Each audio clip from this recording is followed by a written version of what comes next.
Yo, what is going on, everyone? It's your boy Ethan. Hope you're having a great day. Welcome to day 2 of this Mohegan trip and adventure. Today, interesting news, there is a 510 running one table here. So we put our name on the list. We'll see if we get in. I think we're like 5th or 6th on the list, so I don't know. But I have my name on the 2.5 and 510 list. We'll see how the session goes. We'll see how today goes. We'll see if I'm feeling the 510. Not sure what the player pool is like, honestly, but if I think I can kind of compete in it, then we just might play it. We'll see. It's always an experiment, just sitting in front of some very cool little slots. Anyways, that's it. That's all I got today. Playing a little bit, so we're just waiting for our name to get called. Wish us luck. We might hop into the 1-2 as well. I'm kind of all over the place today, so we'll see. Whatever happens, happens. But yeah, if you want to follow me on Instagram, that'd be great. If you want to get more live and current, like up-to-date events as to where I'm playing, what I'm doing, it's called Rampage Poker. 2 A's in the second A. And if you want some free stocks, use my referral links down below for Robinhood or WeBull. With that said, wish us luck, and let's get into the session.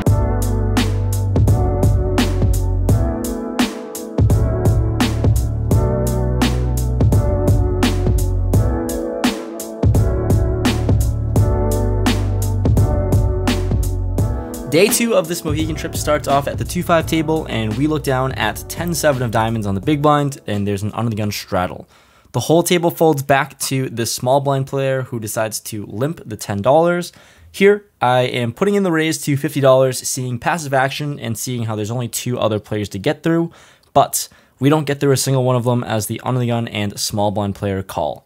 Going to a flop 3 ways. Flop is 4-4-7, 2 hearts. Flopping a pair with 10-7 is going to be a good flop for us, so when the small blind checks, we put in the C-bet to $60. Don't think we can get too much value from many hands besides just protecting against overcards, so the undergun player folds and the small blind makes the call. Off to a turn, which comes the ace of diamonds.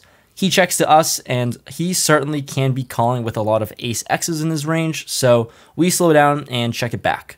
The river now comes another ace. So here on a double paired board sitting with a pair of 7s, he checks to us and certainly not getting much value from worse, so we check it back and we make the right check back because he shows us ace queen offsuit, just the second nuts, aces full. Nice hand to him, and we're moving on. This next hand is a little dicey and a little interesting. So there's an under the gun straddle and we pick up pocket deuces in the small blind. Pretty much becomes a 5-way limped pot. 5 players put $10 there, and we're going to see a flop multi-way. The flop comes ace, queen, deuce, rainbow. Bottom set, it's a good life for us. Out of position, I decided to check as someone's got to take a stab at this, I think. Action checks to the cutoff player who throws out a small bet of $20. The button makes the call, and now on to me. I think we're going to slow play this just a little bit. Given that there aren't too many draws out there, we have these players drawing dead a high percentage of the time. So I slow play and call 20. Now the big blind puts in a check raise, and it's a check raise to $40. I think this is really, really strange.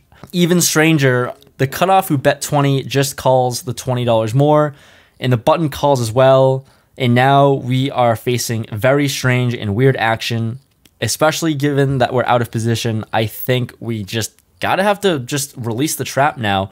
So we put in the 3 bets and size to $150. I still think this 150 is really small because, like I said, I have a lot of these players drawing dead and we just want to build the pot now. Sadly, the big blind and cutoff fold.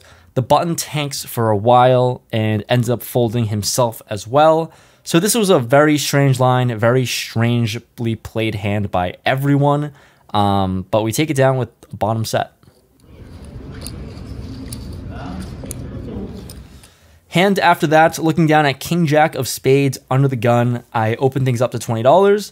The player on my left puts in a 3 bet, and it's a sizable 3 bet to 70. Now the button makes the call and onto me. I'm gonna flat 2, I guess. It's $50 more. We're playing out of position, but it's a playable hand. We go 3 ways to a flop. The flop comes queen at 10-7 rainbow. I check. The player on my left jams $240-ish total, which is pretty big. Now the button snap rejams for $700 plus. Well, obviously, I'm going to have to fold here, although, open-ended with an over, I kind of like it, but we fold, and at least we get to sweat around for fun. The turn comes the 4 of spades. Wow, we would have been so committed if we saw a turn. And the river comes a 9 that would have given us the nut straight. Not good for us. +1 shows pocket kings, and the button who rejammed shows Jack 9 of hearts. He rejammed and ISO'd with Jack high and the open-ended straight draw, river to pair, and pocket king is going to take this down. I don't really think we also would have called the $240 if the button were to call, but just not great to see that we folded the nuts. After that hand, we play a marginal one of 10-8 of diamonds in the big blind. There's an under the gun limp and a hijack raised to $25.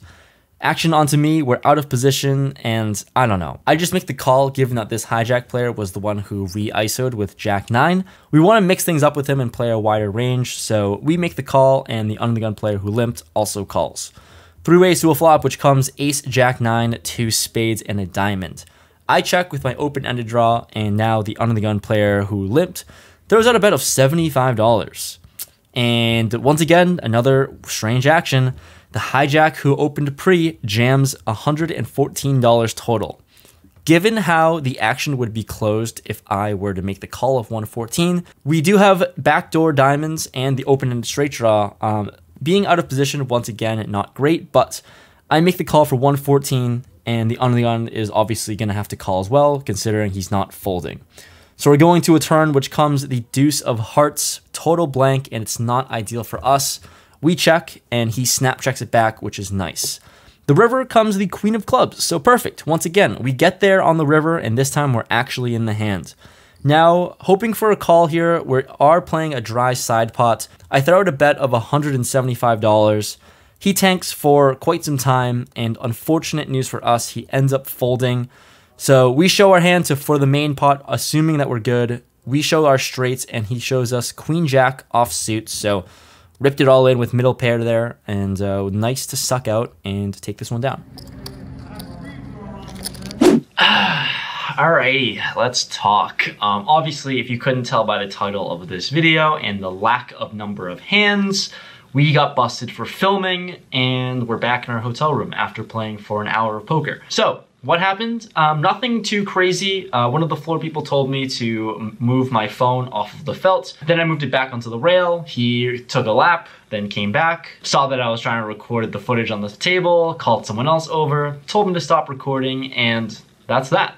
Nothing I can really do, and if you guys watching the vlog, you guys kind of understand how difficult it is to actually record in a casino and get table footage, and especially if you're from the East Coast, you know that I think a high percentage of the casinos around here don't allow it, and there's nothing you can really do about it. This was definitely something that I was anticipating and I thought was eventually going to happen. It's just one of those risks that you run into when you're just here to film and do something that's not allowed. There's really no hard feelings or any backlash or anything like that. Like, it was eventually gonna happen, especially if I kept going to places that I didn't contact and get permission to film and start filming.